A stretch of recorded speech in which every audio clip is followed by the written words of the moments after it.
Brooklyn, Kings County, New York. Rich history, diverse cultures. It's a beacon for opportunity. The story of Brooklyn can't be told without mentioning a defining asset: the waterfront.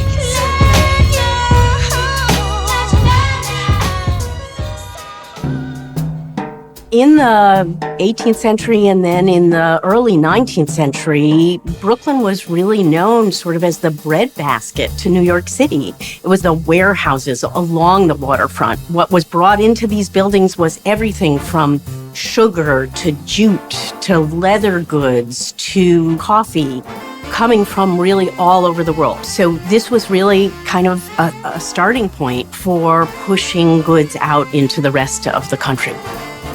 I remember as a child, my parents would take us down to the Navy Yard and you'd see the smoke and you could see the ships being built and the changing of the ships. You'd see hundreds of people constantly in and out. At one point, the Brooklyn Navy Yard, Bush Terminal, and the Brooklyn Army Terminal employed as many as 120,000 people. Originally, it was the workers from the area that got the jobs along the waterfront. So those neighborhoods thrived, and therefore there were lots of good jobs for people who lived in Brooklyn along the waterfront. But like so many other manufacturing areas in the U.S., change was coming. During the 50s and 60s, the Navy stopped using the Brooklyn Navy Yard, and it fell into complete disrepair. It was like a ghost town. I guess that's the best way to describe it. Abandoned buildings, some falling apart. The entire waterfront was affected by this downturn, and fewer than 10,000 jobs remained. What I recall the most of it was the smell. Mold, must, other bodily fluids. You didn't see a car or a person after 4 or 5 o'clock. Factories just shrunk and shrunk and shrunk. I remember my mom worked at an envelope factory. You know, by the time she left there were probably 4 employees left. Folks just, went all sorts of ways. By the 1980s, the Brooklyn waterfront had become vastly deserted, crime-ridden, and undesirable.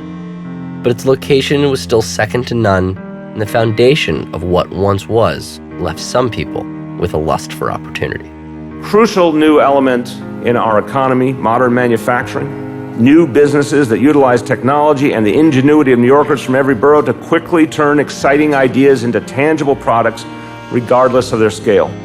What the hell were we thinking? Taking over a abandoned property and figuring we could redevelop it and turn it into a factory? 1999 to 2001, it almost put us out of business. But like I said, we're proud of this area. It just felt right. I had just finished college. I just want an entry-level job. And here it was, something local, something in the community. Let's take a shot at it. There's been about 1 million new jobs created over the past 20 years. And one big part of that is the growth of the innovation economy. That's technology jobs, jobs in creative industries like architecture, design, film, fashion, these kind of industries that are growing really in a handful of metropolitan areas. I was driving down the BQE past Industry City and I saw one of the banners that said Innovation Lab. When I got home, I looked it up on the internet and I saw they were looking for people with different skills in advanced manufacturing, CAD work, and such. My name is Daryl Hawes. I'm a machine operations manager at M Factory. We manufacture eyeglasses, sunglasses, and prescription glasses right here in Brooklyn, New York. I love creating. I can actually have a design generated in a computer, and within an amount of hours, you can actually have a physical form. I would always hike down the hill, seeing as Industry City developed, peek my head inside. I had some clients in here that would tell me about it. I'd come visit their shops, and so I always had my eye on it. My name is Eric Aleman, owner of King of Kings Barbershop. It's more than just like having a shop, It's being able to shock people, being able to shock yourself. It's being able to visualize something and make it something real. Sunset Park is very uniquely situated. It is still a very strong industrial community, and that access and that skill set is actually very valuable to us. My name is Shant Najarian, and I'm the founder of Juniper. We have an immense amount of diversity from all the communities here in Sunset Park and beyond, and I think it actually has real effects in terms of bringing diverse views and opinions to the business. it would be wrong for us to pretend that revitalization doesn't have complicated consequences. It's an incredibly important thing for us to learn from our history, what it means not to have these neighborhoods become areas of wealth and growth and leave blue-collar workers and middle-class people in the dust. And it's really enlightened commercial ventures that think about this in a holistic way. My name is Liliana Polo McKenna, and I am the Chief Executive Officer of Opportunities for a Better Tomorrow. Our commitment is to make sure that individuals have the proper training in order to be able to access jobs that they wouldn't have been able to access otherwise. And so us becoming a partner made sense for us because of our mission and who we are, but also our commitment to Sunset Park and sort of our commitment to what was possible for residents here in the community. As the years pass, we definitely see a lot of changes, but it's still very tight, like I could still walk up to the block where I grew up and then just get, bombarded with people that I've known for years and love, and the rhythm of Sunset is still very like face to face and very like handshake, It's very, very much on that.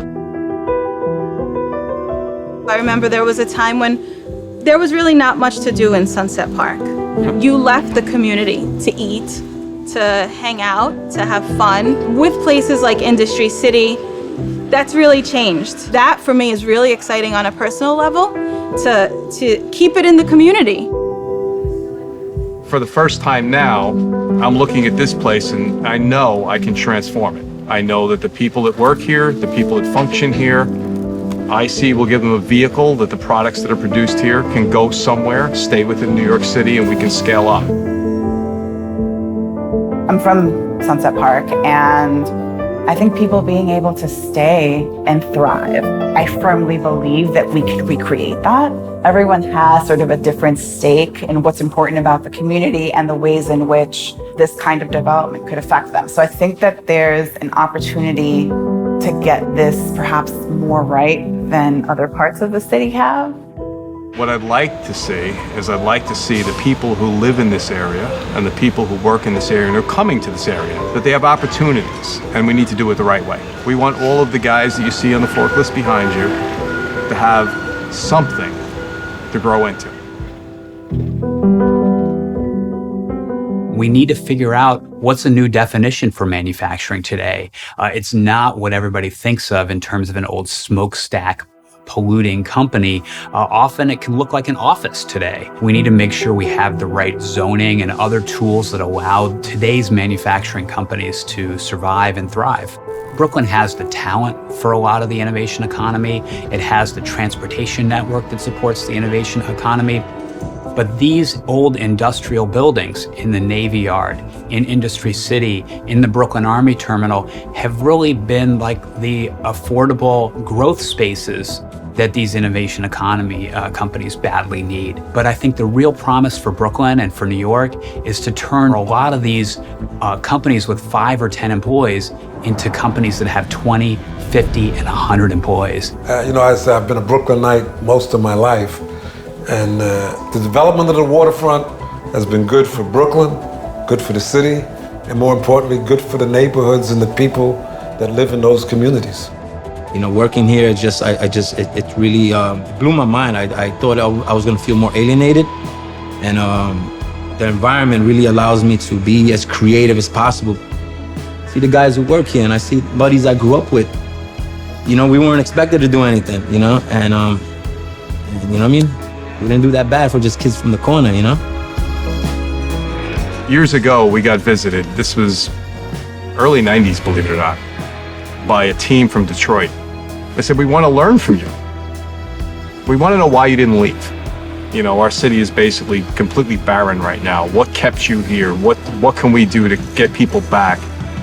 What's the competitive advantage you have being in Sunset Park? And I still remember this. I said, the people. They're like better talent, I said, no, the grind, the pride. I said, it snows, you come to work. It rains, you come to work. You just get stuff done. And that's more or less what this neighborhood is what Brooklyn has always been. And yeah, I'm damn proud of that.